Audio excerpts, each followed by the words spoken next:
I would give up anything for you, Luna. I wanted to keep my word. Alex, hindi mo dapat sinakripisyo yung trabaho mo para sa akin. If I had taken that case, you would have hated me forever. You would have never talked to me again. I can't ever live with that.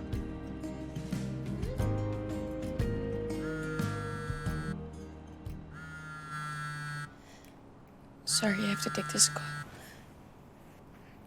Dad, Luna, sorry for the short notice. Can you drop by the office tonight? May rush revision lang. okay, sige. You have to leave.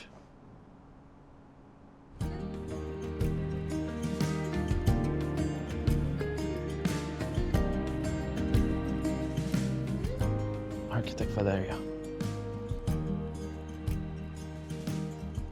Take care. You too.